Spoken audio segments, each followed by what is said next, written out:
I'm Dane Rose, and in this video, we're going to look at the human journey.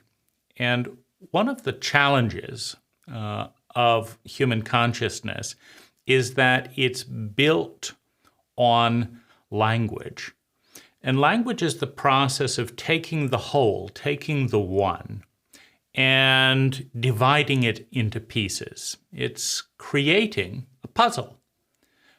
We have and are innately a part of an interconnected ecology in which all dimensions and all things, including all people, are inextricably connected.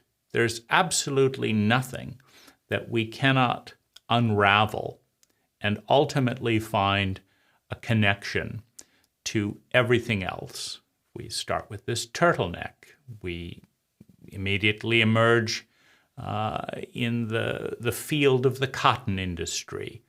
Now, everyone who's ever participated in the growing of cotton, in the generating of looms, in the idea of clothing, the paradigm of clothing, which in colder climates has something to do with protecting the body, but what about warmer climates? Now we have hierarchies of values. We have belief systems. Where does the body's shame come from? And we're already connected to everything, right? Because if we look at just the people connected with the cotton industry, and of course it's not just the cotton industry, it's the shipping container industry, which ties in with the steel industry, which takes us back to the metal age when metals were beginning to form, and we're innately connected on so many levels to everything. And we can trace every genetic body on the planet today back to just a few ancestors on the African plains. So we're connected in that way as relatives. And of course, human beings are connected to chimpanzees. The reptilian brain in every human goes back to, the 200 million year old crocodile. The Earth is connected with the solar system, with the galaxy, with the universe. And it all goes back to that, in our current mythology, to this big poof, this big bang, when out of nothing we have something, and then everything else comes from that. And we don't know how to put it all back together again, meaning if we just try and take a hand and reduce it to nothing the way it was before the Big Bang, we can't even manage that. And yet, apparently, in our current myth, it all came out of nothing billions of years ago. And of course, time is quite big. It may have begun in our story 200 or 24 billion years ago, or whatever the current story is. But what about 1 trillion years from now?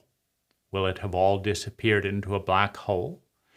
And within the paradigm of cause and effect, is what happens 1 trillion years from now innately connected to what we're doing today? Because if we did this today instead of that today, then things are a little bit different.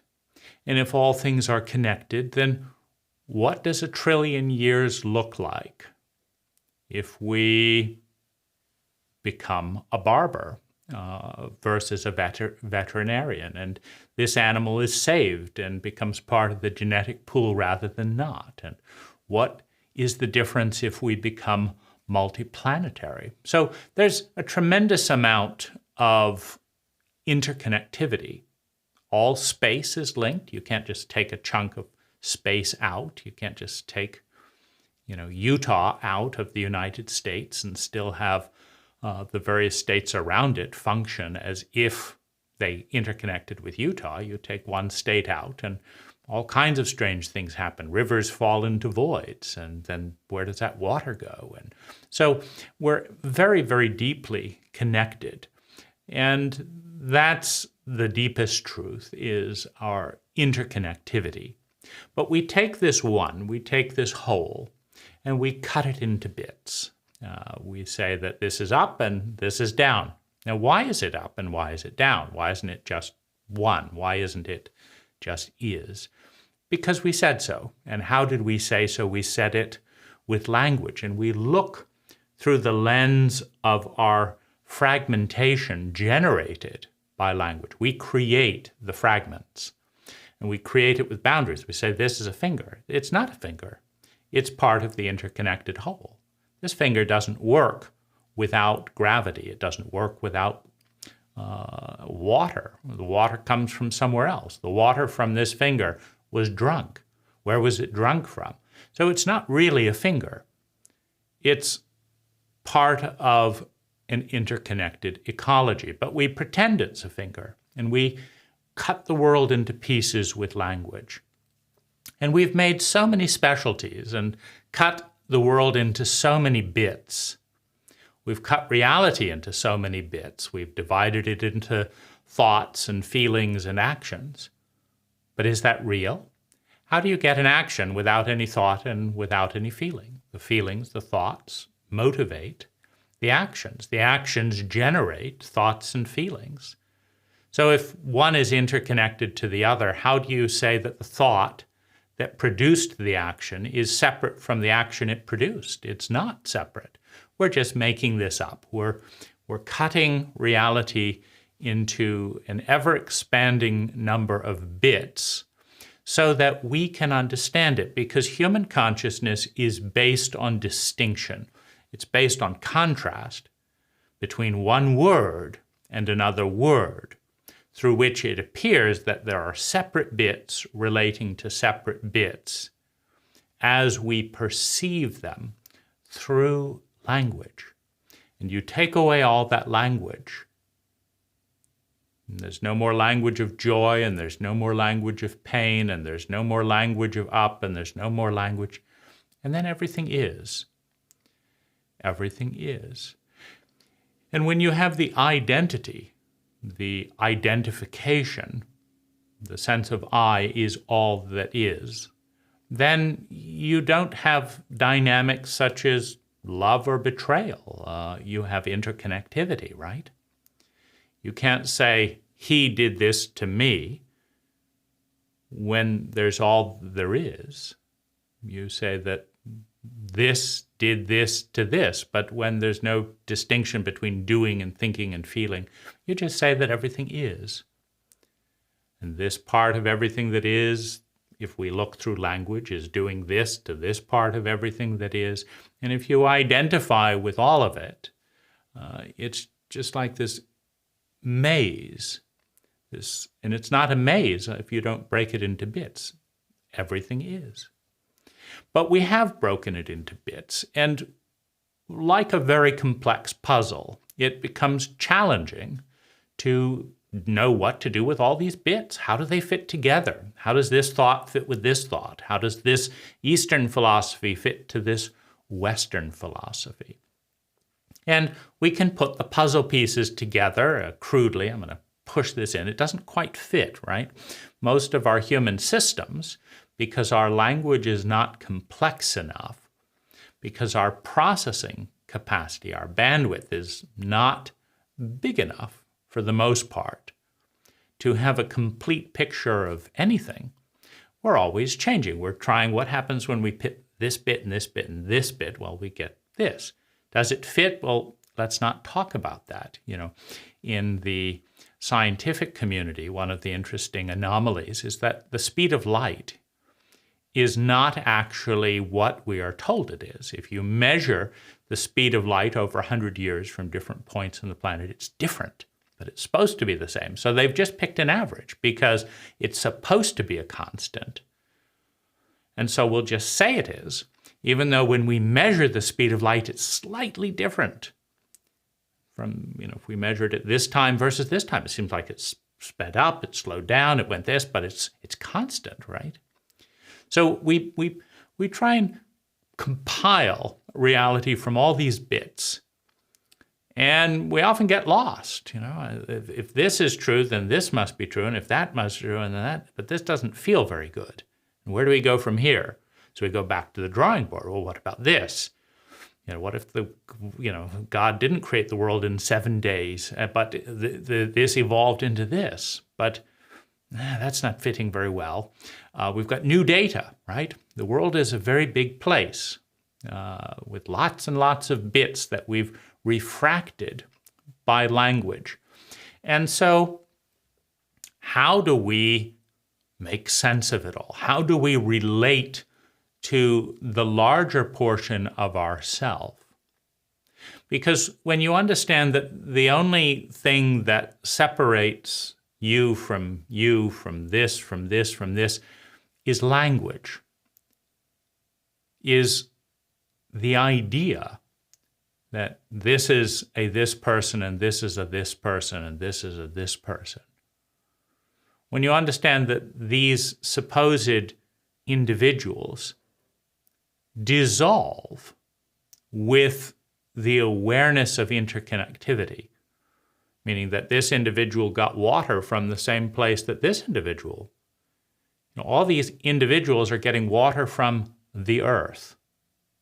So how are they separate if they are interdependent? If I get water from the earth and you get water from the earth, and if the genetic code that emerged out of the earth in my expression is similar, has a similar source, then where's the separation, right? But in the consciousness that we've built, the consciousness through which the I perceives, we are looking through the bits of paradigm, the bits of value, the bits of language. And it's easy to get lost in the bits, in the fragments, and not know how to put Humpty Dumpty back together again. Now, one of the common threads that gives meaning, because if there's no feeling, there's no meaning. If you take away all awareness of feeling, good, bad, there's no meaning. You have no attachment to anything. Children that are born without the ability to feel physical pain, this is a phenomena, do not care whether they bleed to death or not because they have no pain. There's no meaning to survival because there's no pain. So you have to overlay a sense of meaning on everything by feeling. Because we're all attached, we're desire to feel sustainably better. And we're all attached, we all desire to avoid feeling chronically and permanently worse. Now, when you have certain ideas, such as bad people deserve to be punished, that's an idea, that's language. And then you say that this is punishment. And then you say, once you have been punished, because that's also what we say, once you have been punished enough, then you can be forgiven and come back into the circle, right? You have to go to your room or be spanked or yelled at, or you can't do what you want to do because you broke this cult taboo. You broke this line. And we don't like this, so now we're going to punish you. But if you serve your sentence, then you can come back in the group if you do that. And so when you create phenomena like this, then you'll have people punishing themselves so that they can come back into the group, because that's the story. You have to punish yourself, you have to leave, and then you can come back. Now, why do you want to come back? Well, we're social mammalian species according to our language, and so we want to participate. We need to belong. It's a human need to survive, to feel secure in that survival, to experience love and belonging, to develop a sense of self-esteem. And we'll do all of that better if we can be part of the circle, part of humanity. And so we sometimes temporarily will participate in our own suffering, increasing suffering, so that later we can feel better. But nobody feels worse and does something to make things even worse so that they can make them worse for all time, right? It's always a narrative of, I have to go down before I can go up. I have to sacrifice, I have to save money now so that I can be wealthier later, so that this, or if I believe that selflessness is better than selfishness, then I have to do things for you. I have to save and sacrifice so that I can give money to you, so that you will be better, so that I can be a better person, so that I can then feel good that I'm a better person. And so we're always looking to feel sustainably better and avoid feeling chronically worse. And that's what gives meaning, to help you feel better so that you'll help me feel better, or so that you'll like me and I'll feel better, so that we can feel better together. I don't want you to die because you make me happy, and so I want you to live, and so we have to do this together. The meaning that we give to reality comes from the attachment, the desire to feel sustainably better and avoid feeling chronically worse. And so that's why we cut the world into bits, so that we can become aware. Because if we're not aware, it doesn't matter. Meaning, if we're a vegetable, it doesn't matter. There's no meaning. If you're a vegetable and someone whacks you with a sledgehammer, well, you're a vegetable. But if there's a you in there that could wake up and would feel things, and then it would be broken into pieces, that wouldn't feel good. So then it's important, it has meaning to make sure that you're not whacked with a sledgehammer. If you are the sledgehammer, and you are the earth that will absorb the blood and turn it into nitrogen, and you are the trees that will grow out of that nitrogen, and you're all of it, well, it doesn't really matter whether you're whacked with a sledgehammer or not, because the sledgehammer is doing the sledgehammer thing, and the body is breaking down, and the blood is being absorbed into the earth, and trees are growing from the nitrogen, and this is happening, and that's happening. And it's just existence, right? But if I'm a separate me, and me is being dissolved and broken into pieces so that a tree can grow, well, that's not good. Who cares about the tree? Because I'm not the tree, I'm me. And I want to grow. I don't want to become sledgehammer fodder for a tree, which then grows. Or allow someone to vent their anger, which then they feel better. I want to feel better, right? And so there's, when you identify with a bit, then there's this sense of separation, but there's also, fear, because another bit might do something that affects our bit. And so, there's this energy and attitude of like, okay, you do your bit, but don't do anything that affects my bit, because I want to feel sustainably better, and I have this picture. Now, you want to feel sustainably better, and you have this picture. God is Yahweh, God is Jesus, God is Muhammad, God is Buddha, God is Kiwa. There have been 10,000 cultures in human history, and they've all had their own stories. And this is us, and that's not us. Us and them, us and them. We're this pattern, and we're pursuing well-being like this. And there's different paradigms. Within the paradigm of scarcity, that's the paradigm where there's not enough to go around, meaning not everyone can feel good. So if you're in the paradigm of scarcity, there's not enough to go around. And so these people have to feel bad if I want to feel better. It's the only way to do it within the paradigm of scarcity. Now, within the paradigm of abundance, there's enough space, enough energy, you can feel good over there, and we can feel, but that's a different paradigm. In other words, we've changed the dynamic. We've put different bits into our brain. And paradigms and thoughts, of course, relate to competence, right?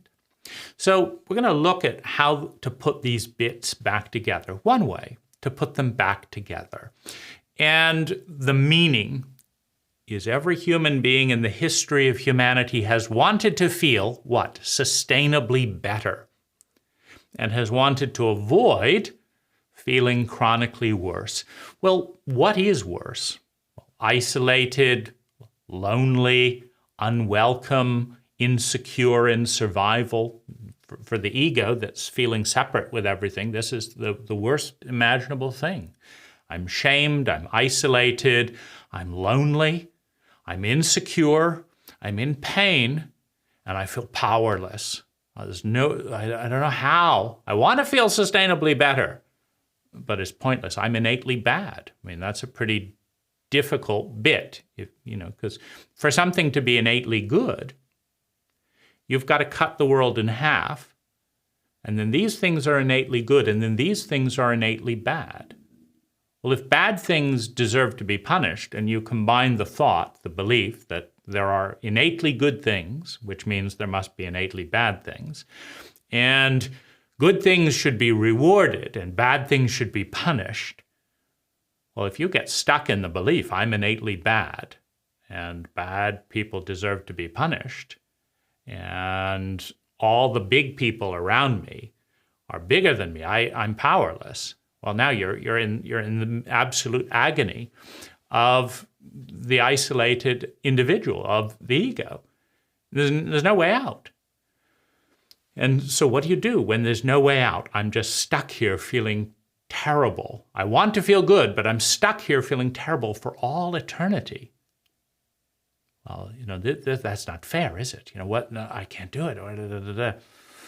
And maybe I'll feel a little better if I pull other people in. You're not better than me, right? And there's an innate truth in that, right? If all things are connected, it is irrational to say that one thing is better than the other, because you cannot have up without down.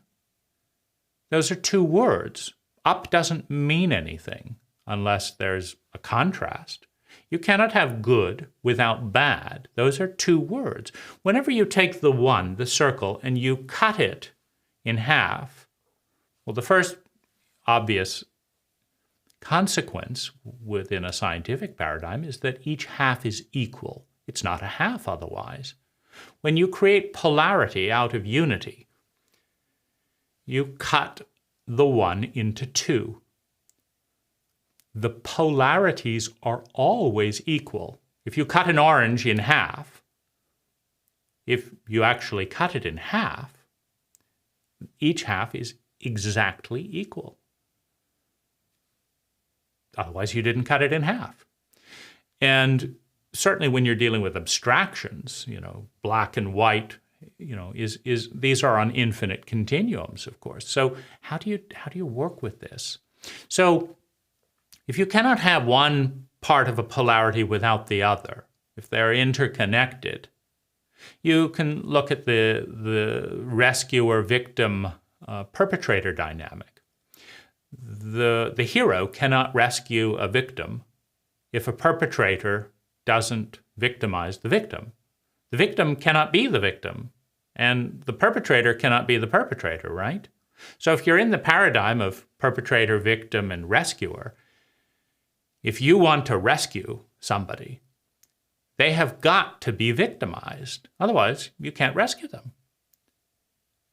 How can you be a rescuer or a hero if nobody needs rescuing? You can't. That identity, that idea collapses when abuse stops, right? So you're dependent on the abuse to happen so that you can be a good person and rescue them. So if the good is dependent on the bad, how can you say that I have nothing to do with that? I'm just a rescuer. I don't have anything to do with that bad stuff. Yes, you do, because you can't do the good stuff without the bad stuff. Meaning, if you say that money is bad, but giving it away is good, how can you give it away if there's nothing to give because it was bad? So now you can't be good because they're not bad. Right? So whenever you cut the world into polarity, you are inextricably connected with both parts. And the biggest truth is that one, that interconnectivity. The delusion generated by language is the partition. And so we're in this riddle because without language, we can't think. Without thoughts, we're not conscious. We become aware of ourselves through the delusion of language, which is a symbolic language. And when I say tree, that isn't a tree. That's a symbol for a tree. It's an idea. It's a trigger point for an idea. And the idea is that this tree is separate from the ground. But it's not. The tree grows out of the ground and grows towards the sky. If there's no sky, there's no tree. If there's no ground, there's no tree. If there's no water, there's no tree. If there's no earth, there's no tree. If there's no Big Bang, there's no tree. There's interconnectivity. So this is the crisis. This is the challenge. We're looking at the world through bits called words, but the words aren't real. They're symbols of something that's not real either, because they're symbols of bits that are not, in fact, bits. They're a piece of the ecology, the interconnected, innately interconnected ecology of which everything is a part. So if you like the hero, you have to like the villain that provides the hero with the platform upon which to rescue a victim. If you like the hero, you must like the victim. Because without the victim, there is no hero. If you like the tree, you must like the water that is part of that tree. If you like the flower, you must like the dirt that is part of the flower. There is no flower without dirt. So get that dirt out of here. I want to honor this beautiful flower is, in a certain sense, a statement of ignorance. That flower emerges from the dirt. And if you love the flower, you must love the dirt and the water and the people and all of the different things over billions of years. If you like the present, you must like the past that gave birth to it. If you hate the present, you must hate the past that gave birth to it.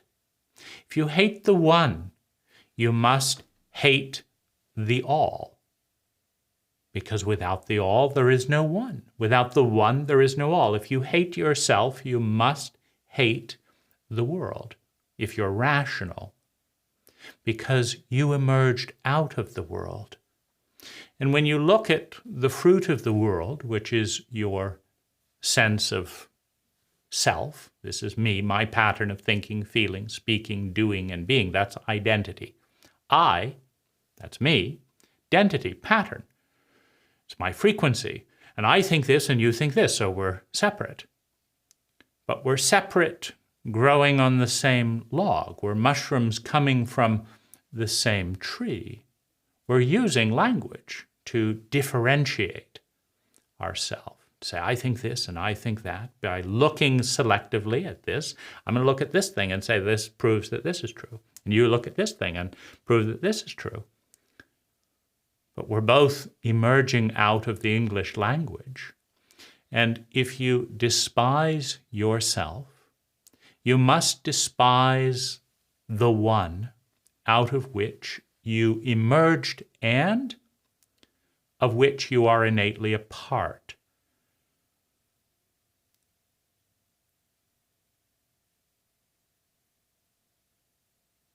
If you hate the world of which you are a part, you hate yourself. If you hate yourself, you hate the world and what you project to be the world through the lens of language.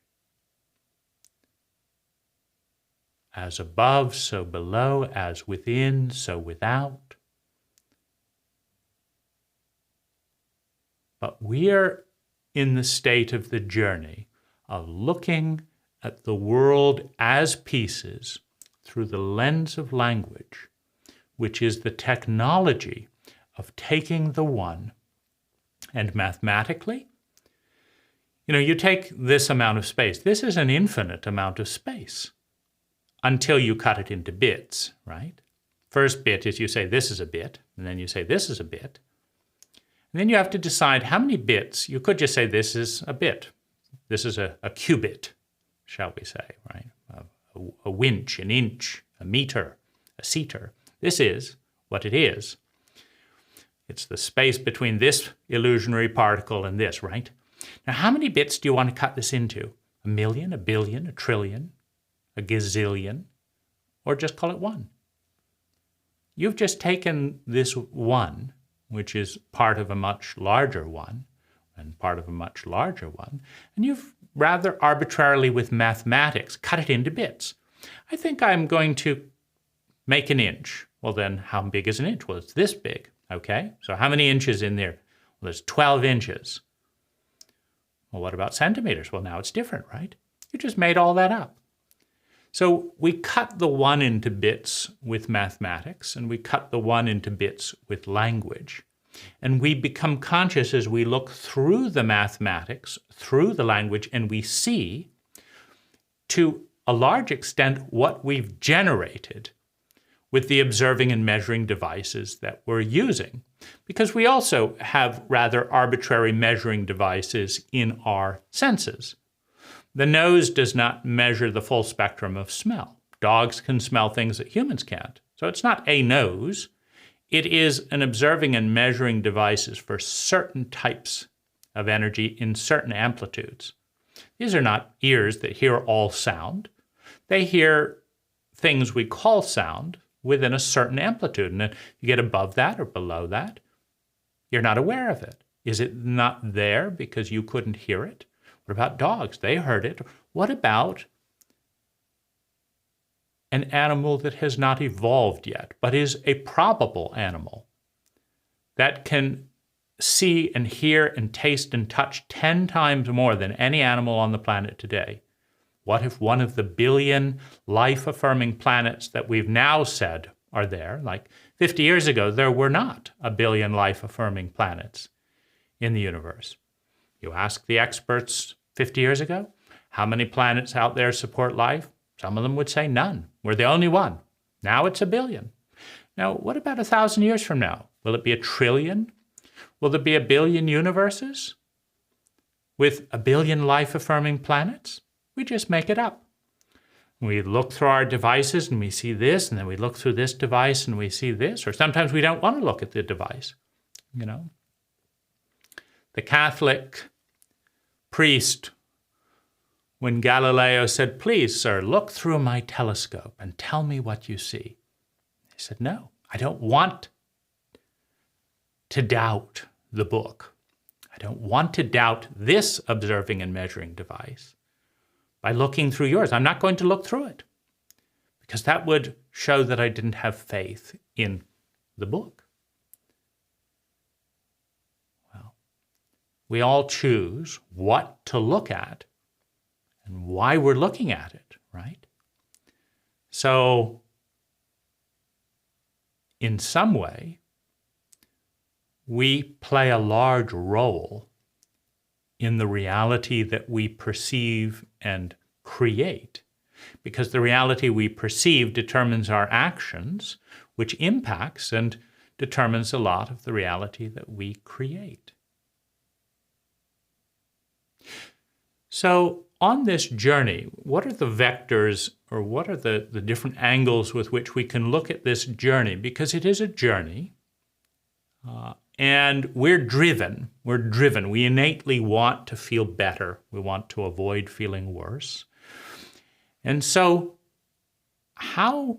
what are we doing? Like, what are some of the mechanisms? What are some of the ways that might be useful, that might be effective? Just words, obviously, useful. You can use them. That's an idea. You could call them dancing because you could dance with them. That's another idea. But we've chosen in our cult to talk about using things. Because if you dance with things, you're acknowledging their brotherhood, their sisterhood with you. You dance with partners, but you use things. So we've turned the world into a thing. How? With language. We just took the interconnected ecology that we're all a part of, and we said anything that is not talking and sounding like humans is a thing or an animal, which is not as, it's kind of not quite a thing, but it's obviously not as important as us. Well, of course, mathematically that doesn't hold up, because if we emerged out of animals, you could say that animals are more important, because out of an animal could emerge a human, but can an animal emerge out of a human? If humans can emerge out of animals, and if humans are the root, they could be called the stem cell. A stem cell is at the one hand the most basic, but on the other hand, it's the most profound. If you want to grow something new that's never existed, you want a stem cell. If you want to restore life, you want a stem cell. Why? Because it can grow into anything. An eye cell cannot grow into anything. A stem cell could grow into an eye cell. So is the stem cell less evolved? Or is it more powerful, more potentiated, because it has a bigger possibility field? Is a child inferior to a grown-up? Because a child could learn anything. It could learn to eat any diet. It could learn to practice any cult. It could learn any field. Or is the specialist, the nuclear physicist, is that the important thing? But you see, the nuclear physicist is ossified. It cannot turn. You can't ask a nuclear physicist who's grown up speaking English, who's 60 years old. You can't tell, hey, nuclear physicist, learn to eat this type of food, learn this language, and become an artist, right? I don't know how to do that. I'm this. But the stem cell, the infant, knows how to do it all. Is innocence naive and stupid because it will believe everything? Or is innocence the most powerful force in the universe because it can become and trust anything and everyone? Right? Is the fool in the tarot deck the state of grace, the state of power, of endless possibility? Or is it less than the warrior or the lover, right? On a mathematical, scientific level, in an interconnected ecology, you cannot take one piece and say it is better or worse innately than another piece, because it is interconnected with the other piece, right? You cannot be a lover without being a warrior. For example, in the archetypal circle, you cannot have generosity without scarcity, right? How can you give food to someone who's already full, right? So there's a connection. So a lot of what we're in is the game of hierarchies, right? We say this is better than this. And it starts off with we want to feel good and we don't want to feel bad. Feeling good is good, except, right? Except sex, money, desire. That's feeling good that's bad. Why? Well, because we said so. That's why. And so it is, right? And the Lord spoke, and it was so. And the goddess, well, we're not doing a very good job at honoring that part of the whole, are we, right? The man, right? Well, where does a man come from?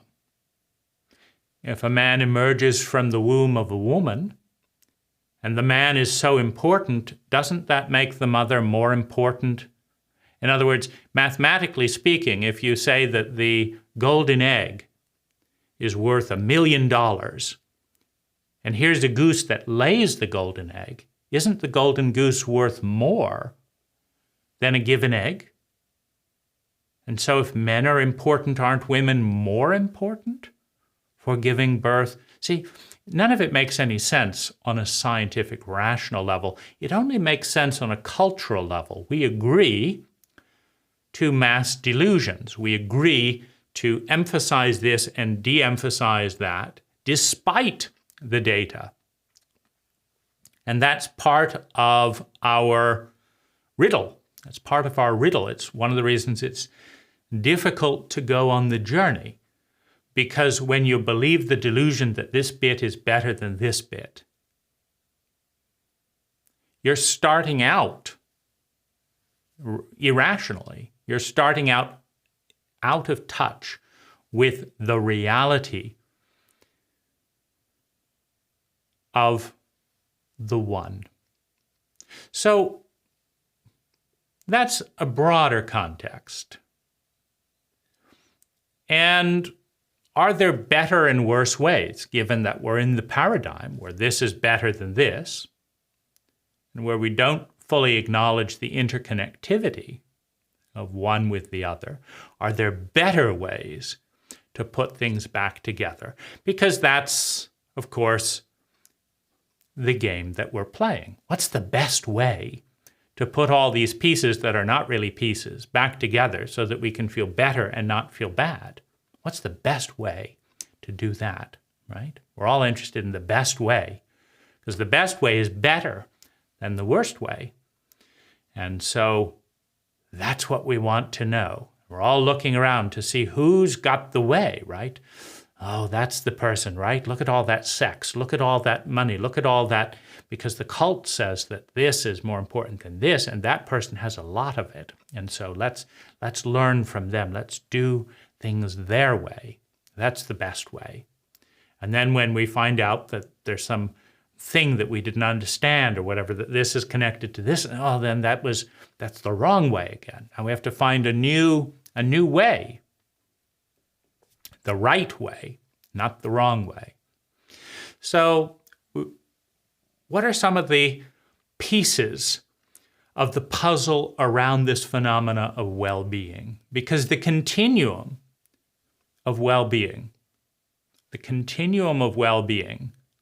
is that journey that has meaning to human consciousness, the continuum of well-being.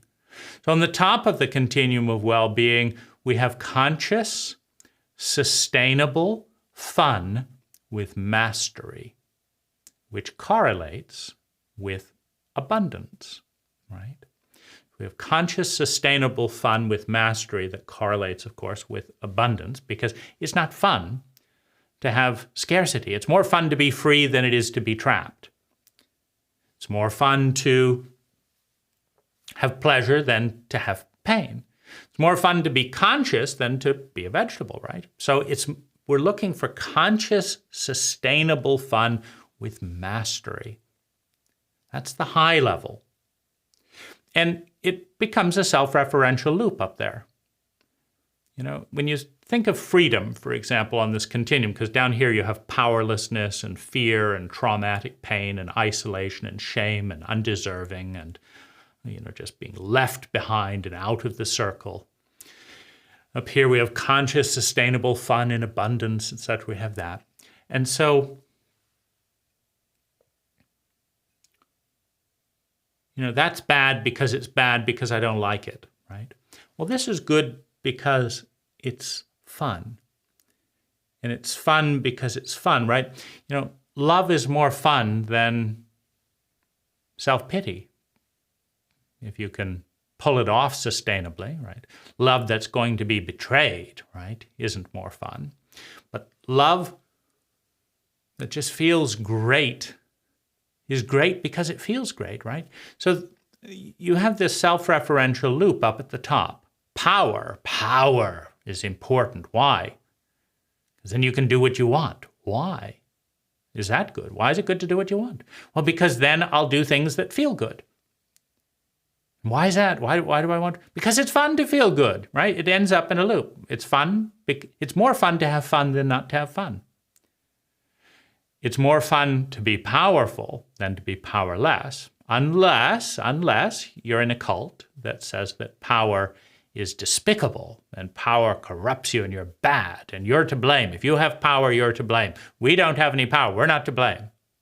You have all the power. You're to blame. Well, it's not fun to be blamed. So then suddenly, well, it may be more fun to be powerless, right? We don't have any money. You can't look at us. We're not a billionaire. We're not one of those bad, greedy people ruining the world. We're victims, right? We have no power of any kind. And so you can't blame us. So it's more fun to be powerless, right?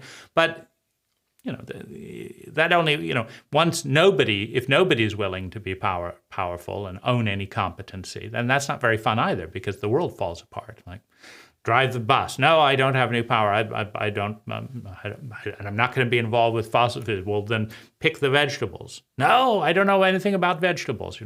At some point, it's not fun to embrace powerlessness and helplessness and competency, because things fall apart, and then so people have to then, okay, so this part of power, picking vegetables, is good power, but being an attorney, that's horrible power, and so good power, horrible. So we want power, but just this power is good and that power is bad. But there is this continuum of well-being that gives meaning. And one of the most important continuums is brain development. So what's the journey into brain development? Well, you have energy, you have life, you have essence that comes into physical form, consciousness that enters matter. And we started out as fungi and lichen and algae, and then mushrooms came along, and then ferns and trees, and then reptiles emerged. Crocodiles, dinosaurs, reptiles emerged, and with it the reptilian brain. Now, the reptilian brain has an operating system, and so we have paradigms and operating systems. And the reptile has 3 core operating systems. If something is smaller than a reptile, you attack it and you consume it and you pull the energy out. If something is bigger than a reptile, it runs, right? And if neither of those options are available, it plays dead or freezes and hopes for the best, right? So that's reptilian protocol.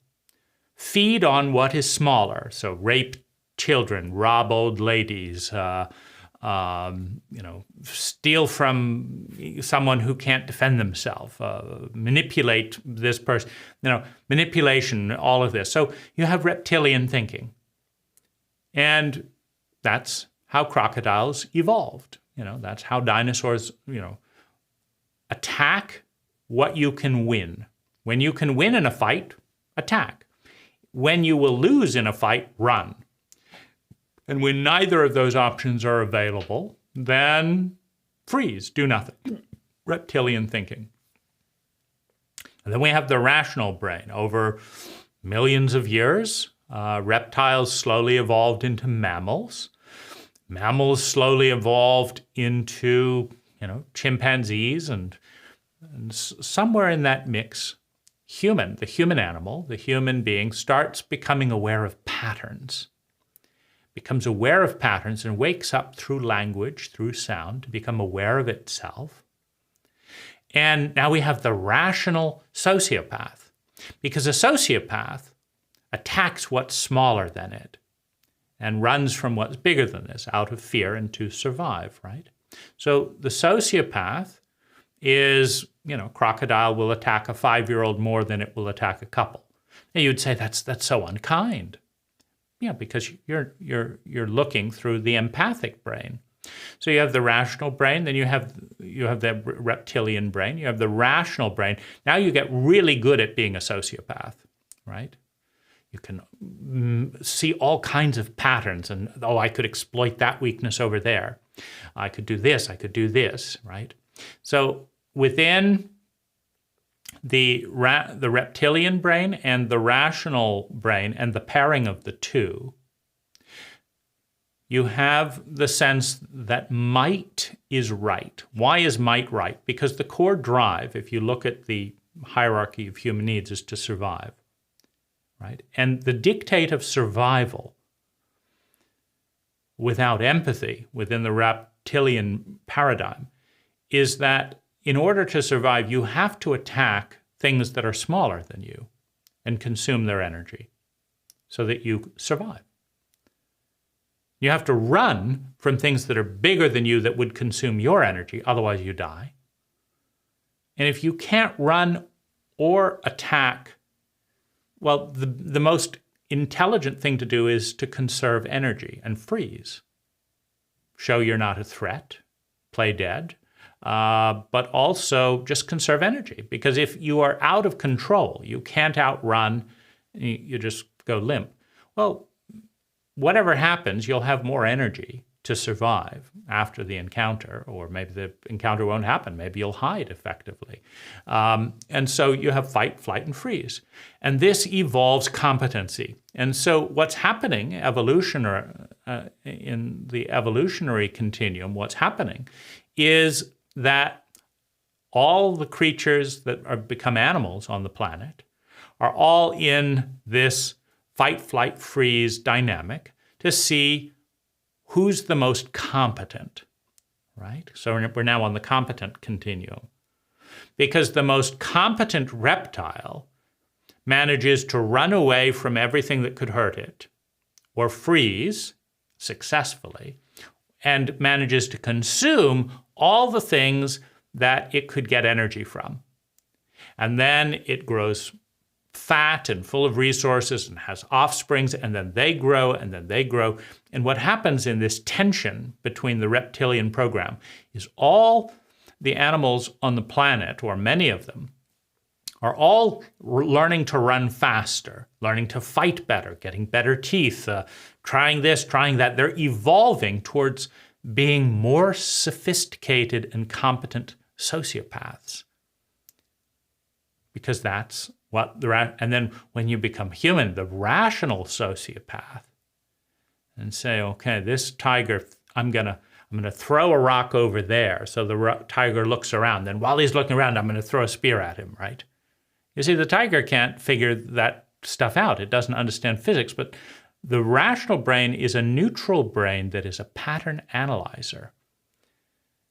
And it is looking for patterns. It's like, okay, every morning the tiger comes by here.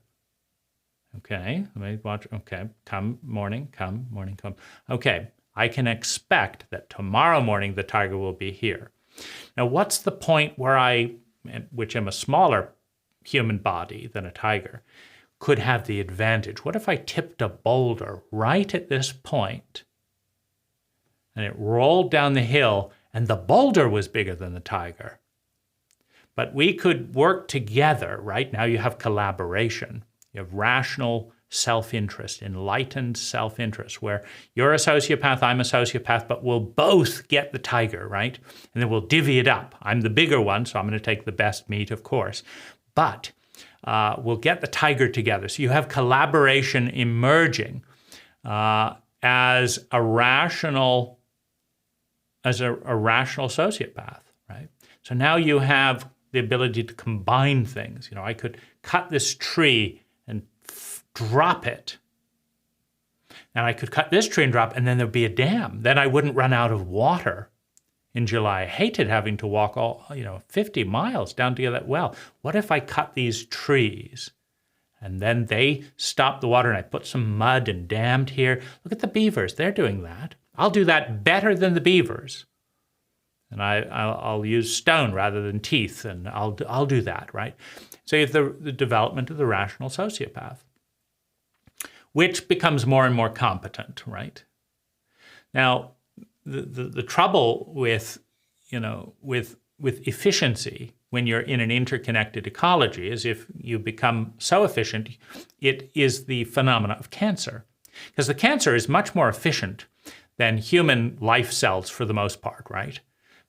One becomes two and two becomes, we're not growing new breasts, a month later we have a bigger breast, or a stronger arm. We're not growing with that vigor, but a cancer, is just exploding in creativity and possibility.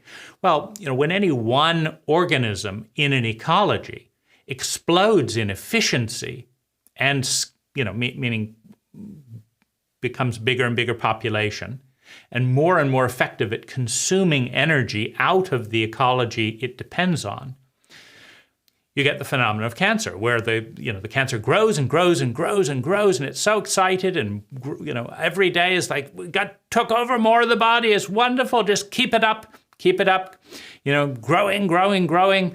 Oh, we doubled it again. Now we've got 2 times the profit, right? And double it again. Really get them when they're down, right? But the last moment of the cancer's glory, the greatest glory of the cancer, is like, we're almost taking over the whole body. It's wonderful. Just let's do another push. And then the body is dead, right? The host dies because the cancer has been too efficient. It hasn't kept its milk cow alive, right? It's just been so excited to grow in all these different things. And then there's no more energy to consume. Where are we going to grow? And then the cancer dies with the host body, right? And so that's one of the things that we're regulating. Do we want to become such a cancer that we can kill our own host body? And of course, we have the rational brain, so we can see where this is going. We know what happens with cancer. It's growing and growing and growing. See, there's an embedded growth myth within much of Western culture. It says we just need to keep growing and growing. Our economy needs to grow, so we have to cut down more trees. We have to hire more people. We have to have more children. We have to just, so that we can grow. So that we can grow. But of course, at some point, there's no more trees to cut, and there's no more oxygen. And now there's no more water, right? Because the trees do a tremendous amount to retain the water, and they're not breathing the groundwater into the trees. A redwood can put 2,000 gallons into the clouds in a single day. A single redwood can take 2,000 gallons up through its stem and mist it out through its leaves, so that there's fog, so there's precipitation that can fall down, so it waters on the surface. So you cut the trees, there's no more topsoil, there's no more water. Now there's violent storms because the trees are mediating wind. Wind correlates with temperature volatility. In a desert, you get high wind because before the sun rises, it may be below zero. Sun rises, now it's 40 degrees centigrade, 100 degrees, 115 degrees. It gets up, and that huge rapid increase in temperature, not mediated by a forest canopy, creates dust storms and windstorms. So you get hurricanes and all kinds.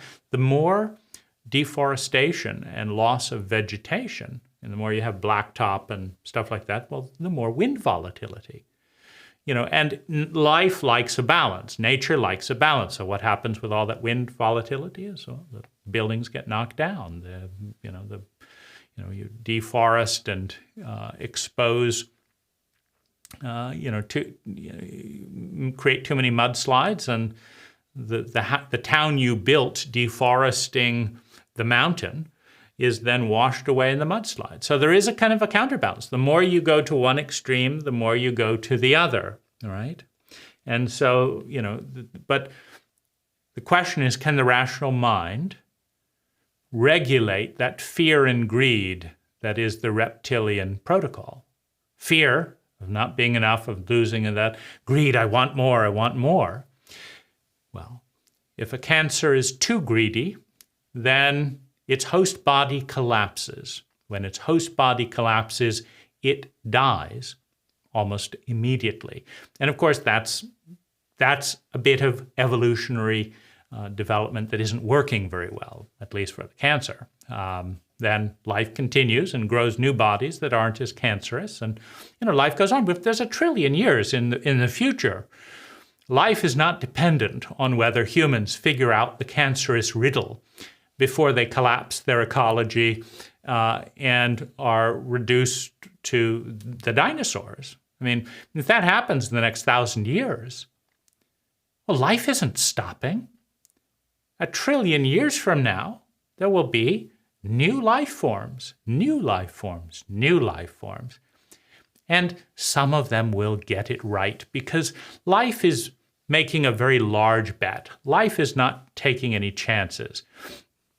We've acknowledged there's 1 billion life-affirming planets in our ability to spot with our telescopes just so far. We've created 1 billion out of almost nothing 100 years ago when we said we were the only ones. Now we've got 1 billion. Well, in another 1,000 years, we'll maybe acknowledge that there are 1 trillion possible things. Because just give life enough time and things will emerge. So the brain then goes through this new pivot where with the rational sociopath, it gets better and better at doing things, consuming energy from trees, consuming energies from lakes, consuming energies from fish. And more abundance for human beings emerges. Bigger houses, more cars, bigger TVs, more TVs. We have more food. Gosh, a lot of food. And now more fat people and even more fat people. Bigger fat people. We're creating abundance in, the same thing. I need more. Do we evolve beyond that drive to have more? Before we collapse our ecology, that is a question. Well, but, life's got 1 trillion years. We're only at 24 billion.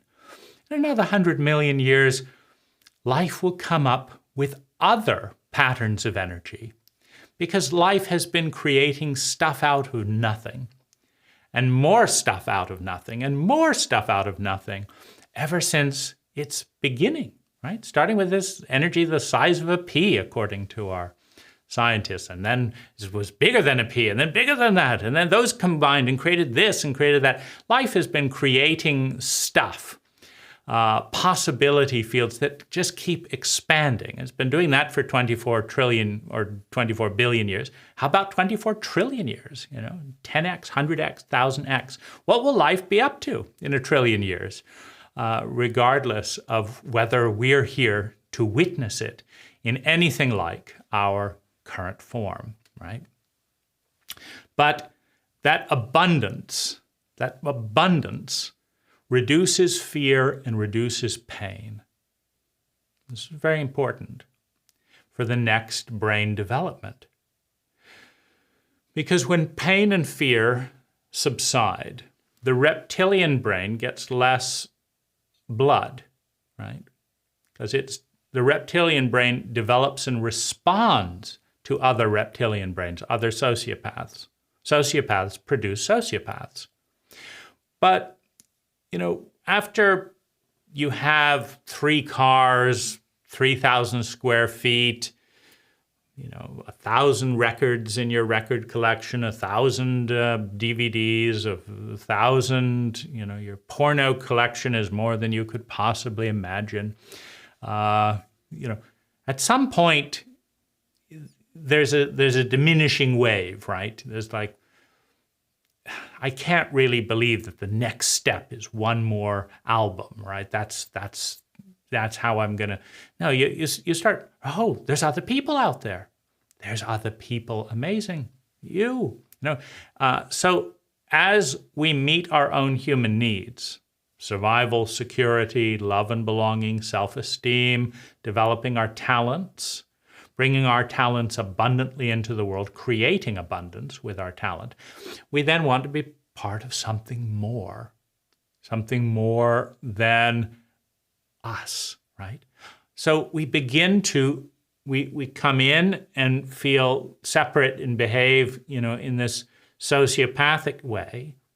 But through competence and success, we meet our own human needs, and eventually we want to become part of something more than us.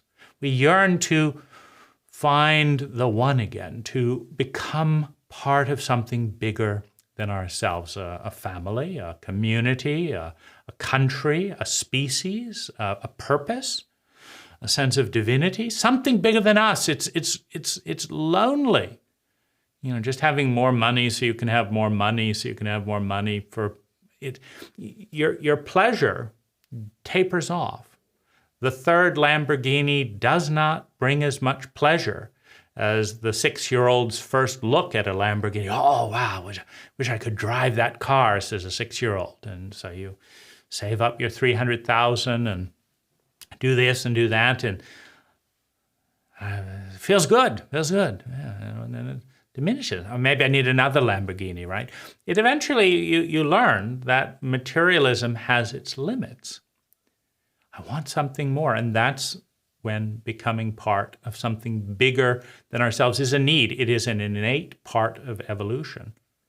But you can't bypass fulfilling your physical and emotional and sexual and all needs. You can't bypass that and say you shouldn't want. No, it's out of that. Whether it's 5 Lamborghinis, 10 Lamborghinis, or 100 Lamborghinis, eventually it gets through to you that another Lamborghini is not going to do it. What is it that I'm missing? I want to be part of something more than ourselves. Well, if I buy another Lamborghini, no, it's not going to do it. I can only drive one at a time. I mean, how's that going to help me connect with something bigger than me? Bigger than Lamborghinis even, right?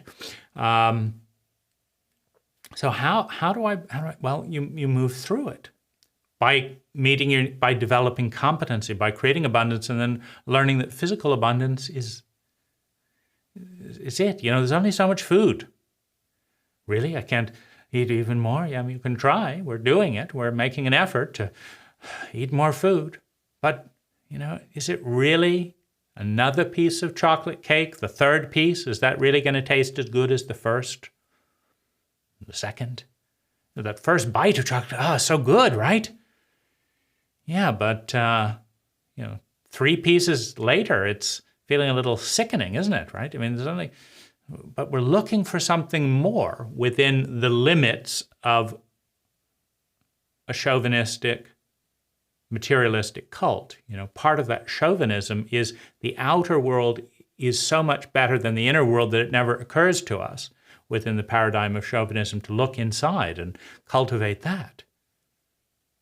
Of course, I've been cultivating my Lamborghinis, but what about cultivating my feelings, my thoughts, my enjoyment of the moment, my awareness of connectivity, my relationships? Well, my relationship for my Lamborghini, but there's actually other people in the world, right? And yeah. Oh, I see. Love and belonging. My goodness, what was I thinking? So much better than Lamborghinis, right? Love and belonging. And there's more love and belonging. And then, loving my, self-esteem, to admire, becoming someone I admire, developing my abilities, right? So there's this movement.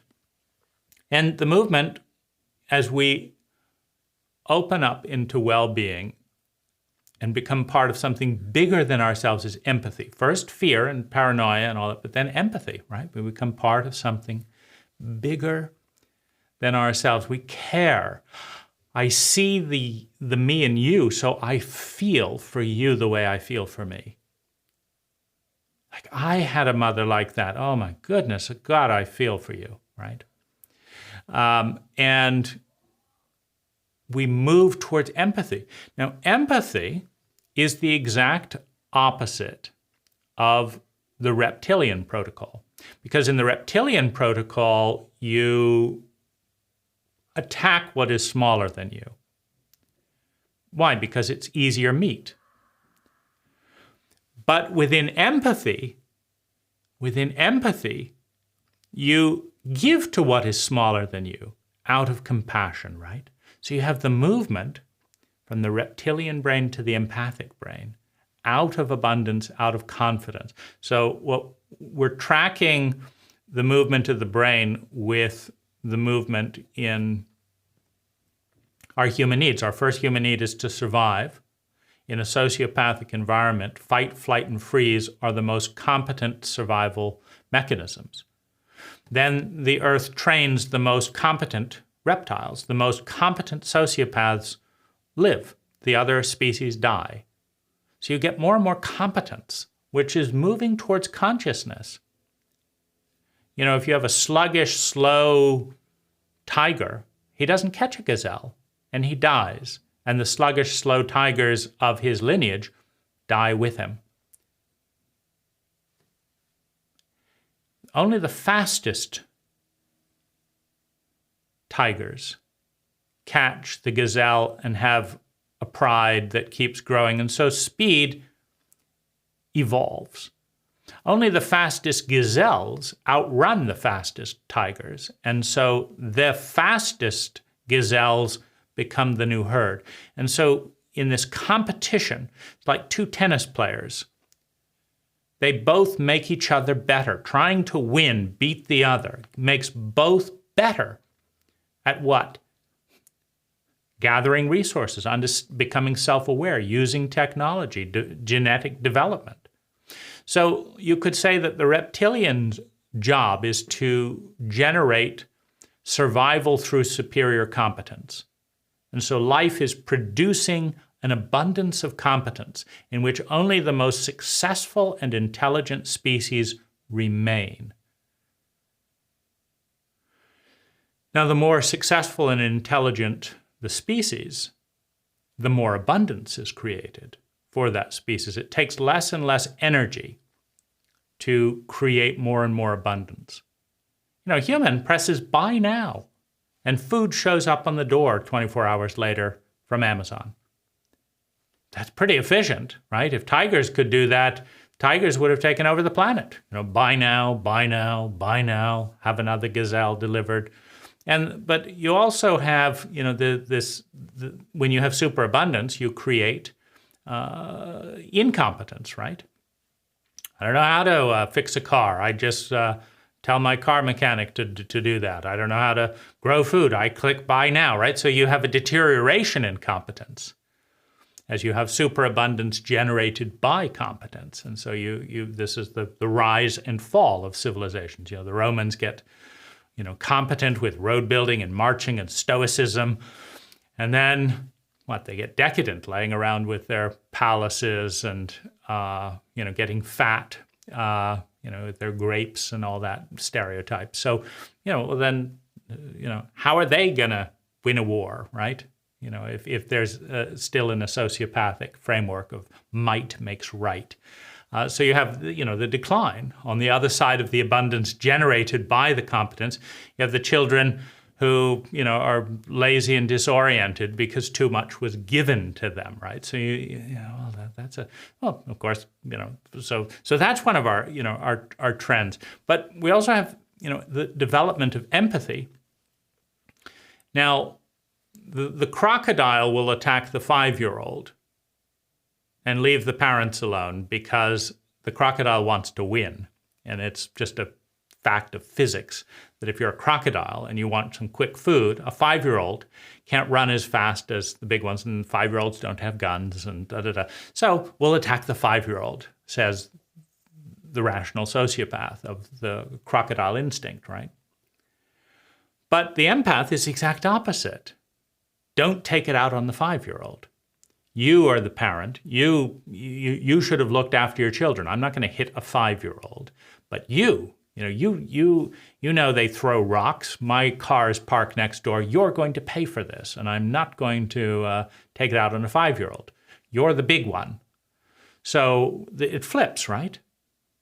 So the empathic brain asks, who's in the most pain? How can we help? That's empathy.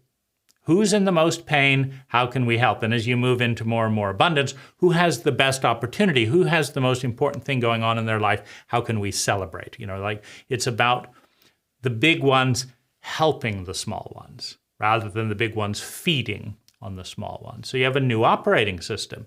Now, empathy gives birth to trust. Trust gives birth to cooperation. Cooperation gives rise to even more abundance. And more abundance gives rise to the transcendent brain, the part that remembers, that is capable of feeling at one with everything. Buddhists will touch on this. Buddha, often the great mystics, they had a moment of entering their transcendent brain where they remembered. They took all the words that separated and cut everything into bits, and they put them all together again and felt at one with it all. That's the transcendent brain. It can be accessed through psychedelic experiences. It can be accessed through transcendent tantric experiences, through breathing. You can enter the transcendent state where you are one with all of it.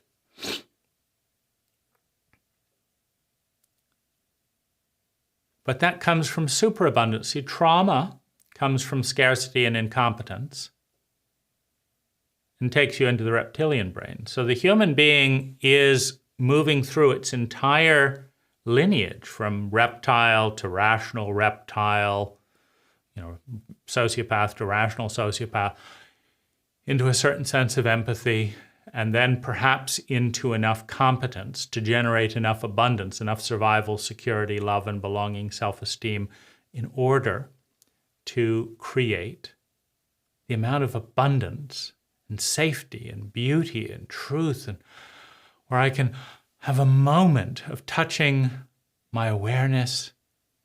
And all of these cultural memes are just artificial knife marks on a shallow part of the brain that obscure the beauty of our interconnectivity.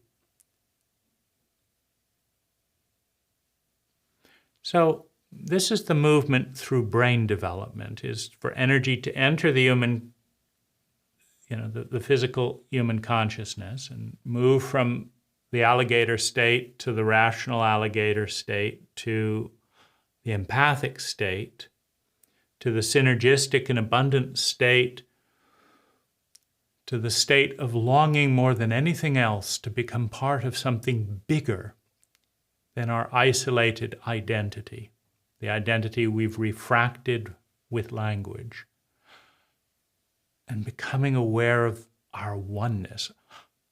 The tree and I are one.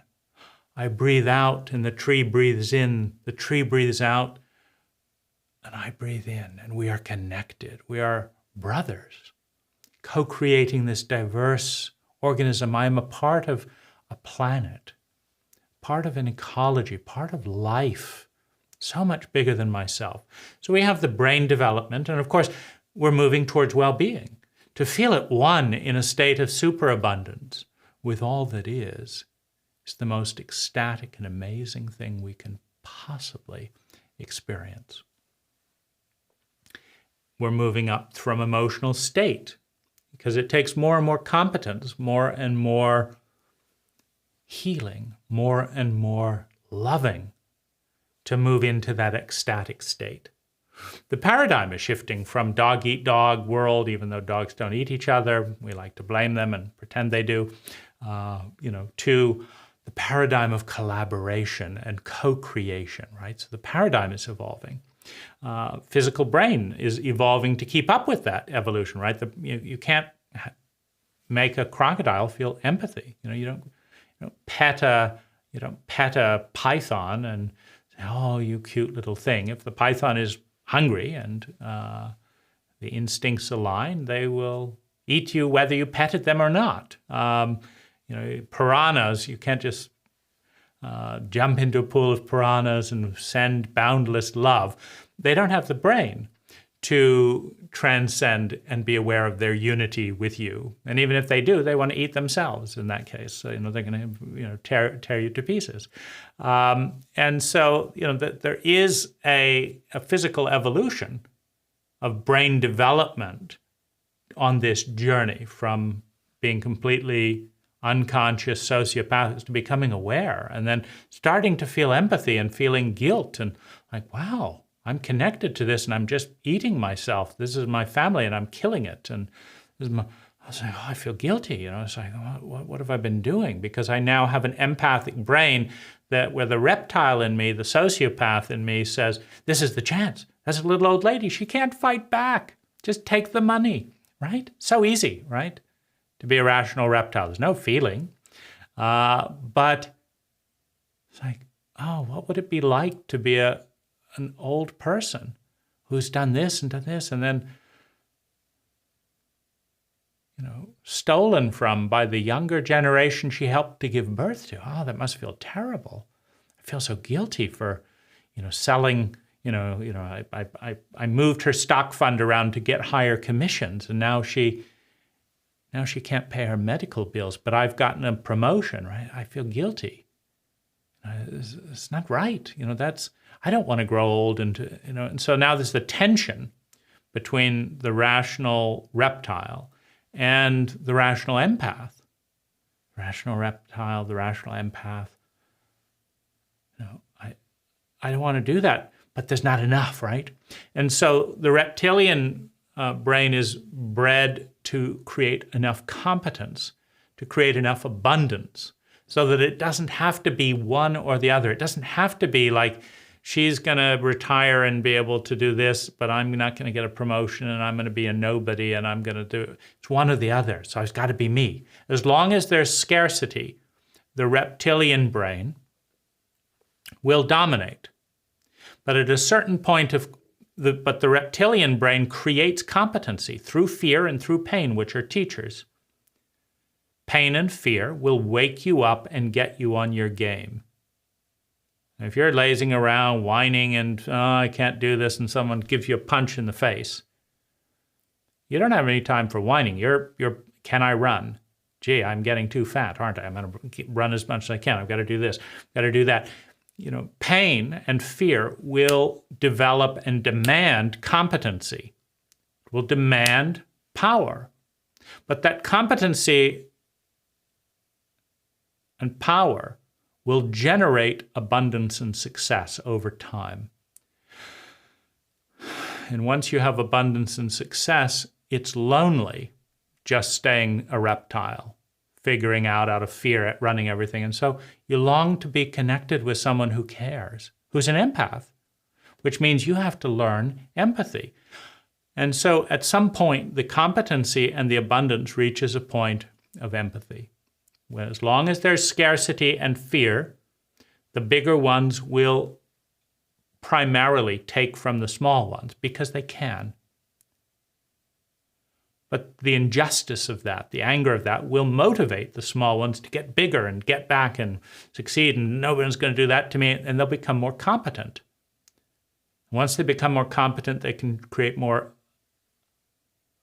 abundance. And once they have more abundance, then revenge is a hollow substitute for a lover.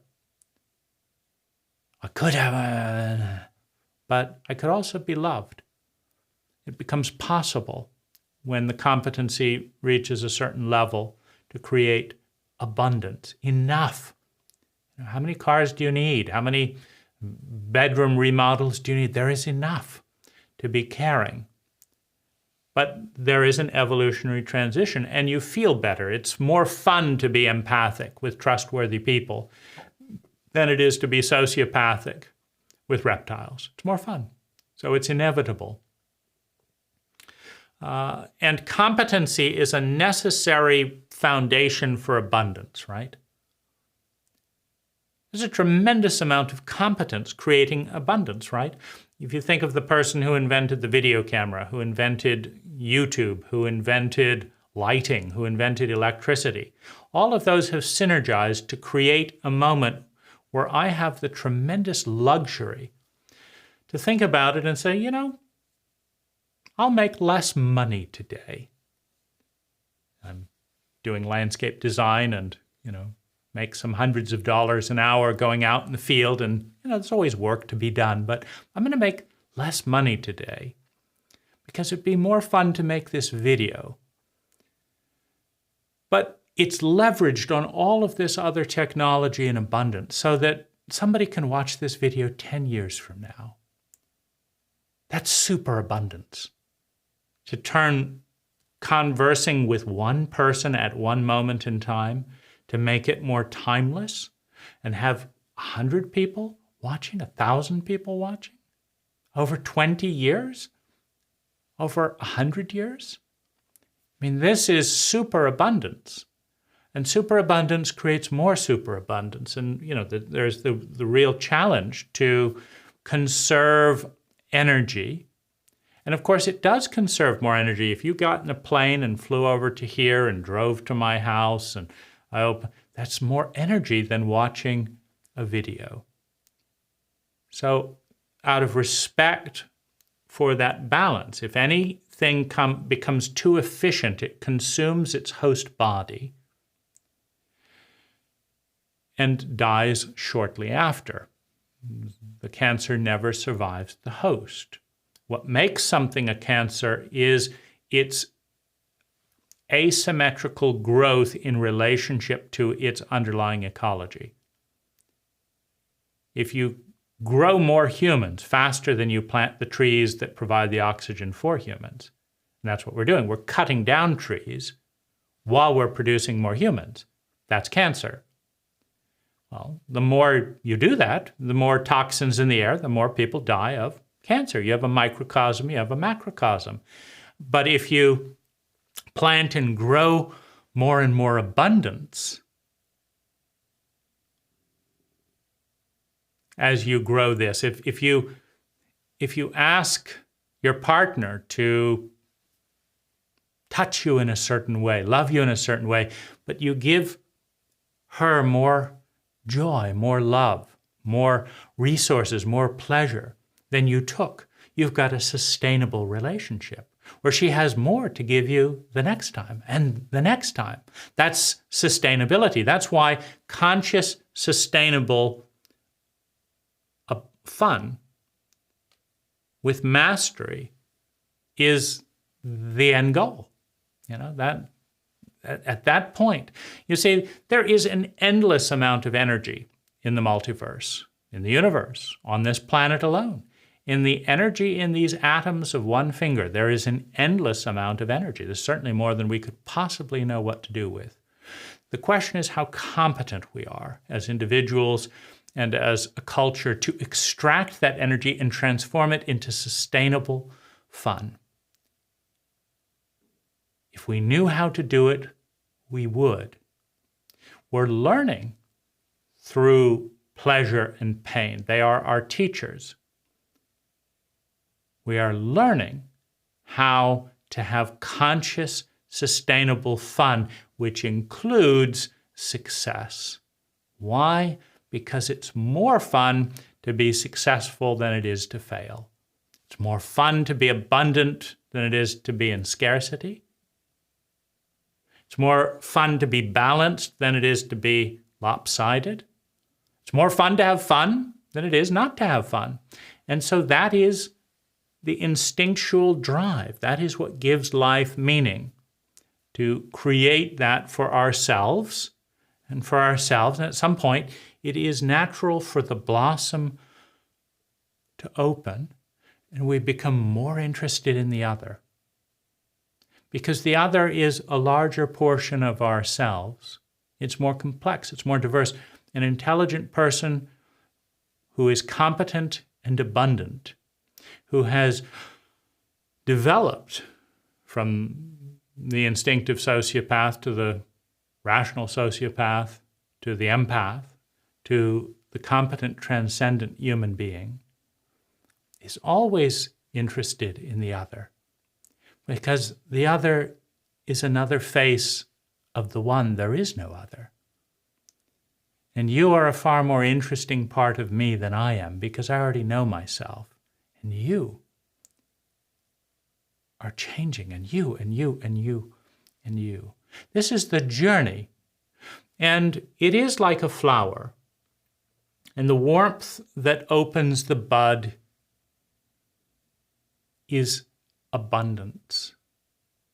abundance of our need to survive, to feel secure, to have love and belonging, self-esteem, develop our talents, our abilities, bring them abundantly into the world, and become part of something bigger than ourselves. And this ties in with the thread and the competency to love. First ourselves, then another. The temperature that opens the blossom of the human brain from reptile to transcendent co-creator, to transcendent participant in the great ecology of energy and matter, of outer and inner, of all that is abundance of our human needs, which correlates to competency and which correlates to love. Loving ourself enough to care, caring enough to take time, taking enough time to see ourselves, seeing ourselves enough to empathize with ourselves, empathizing enough, or seeing ourselves enough to understand, and understanding enough to empathize, and empathizing enough to change, to attune, attuning enough to succeed at facilitating the realization of our human needs to survive, to feel secure, to have love and belonging, to have self-esteem, to develop our gifts, to be a part of something greater than ourselves, to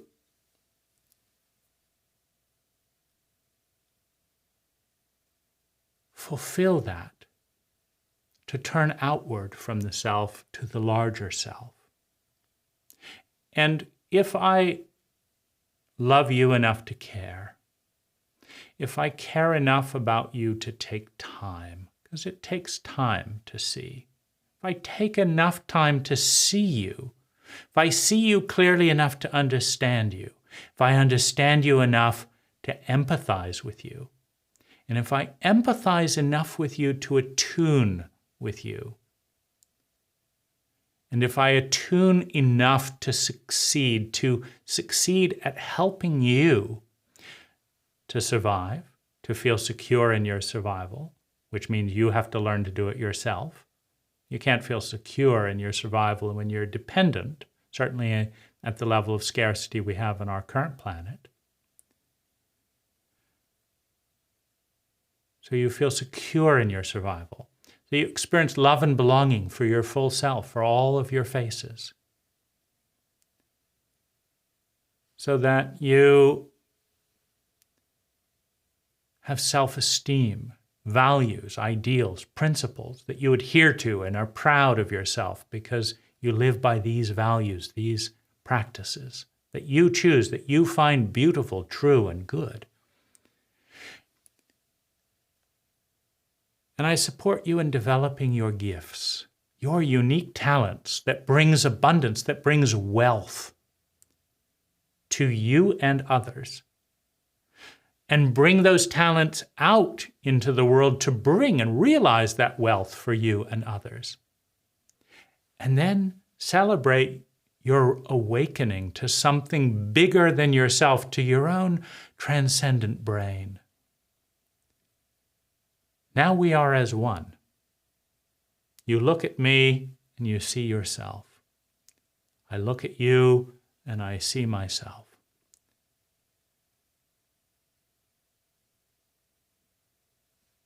And the meme of love, of adult love. You have the child's love of I need you. You have the adolescent love of I lust and want you. You have the adult love of I love enough to care. I care enough to take time.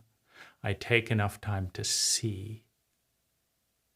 The adult love is now spread. You have it. I have. The virus of adult love has spread. You see, and there is no more competent entity on the planet than a circle of adults who have loved themselves enough to love another and infected those others with the virus of love, so that love is now a reciprocal dance. There is no need for war. There is no need for competition. There is no scarcity within that circle, because that circle is at a higher level of competence than we are as a planet today. And that circle creates more abundance than 99% of us experience today. And we need less and less energy to sustain a greater and greater joy of participation in the oneness that we are a part of. And that is a sustainable meme that can outlive the dissolving of the planet sometime in the next trillion years, and can transcend into something bigger than we can currently imagine. And that is our journey. Moving to meet our own needs out of self-love to a point where we have enough safety, security, and abundance to move into love and belonging, first ourselves and then others. It is probable that numerous cultural patterns of energy can facilitate this movement with 1,000 times more grace, more ease, more efficiency than the cult protocols we use today. But we must acknowledge our participation in the cult protocols of today and our capacity to explore and evolve those protocols in sustainable ways with others around us, while acknowledging that as long as we're in trauma, as long as we're in pain, as long as our reptilian brain is being bombarded with adrenaline, pain, and fear, it will not release the pollen. It will not release us into our empathic and transcendent states. So there is a place for competition. There is a place for hard work. There is a place for discipline, for sacrifice, for boundaries, as we develop the competence to create the abundance needed to sustain this state of grace. And the 10X Living Community Project at 10xliving.org is a stepping stone, an experiment on how to facilitate this journey more consciously, with more grace.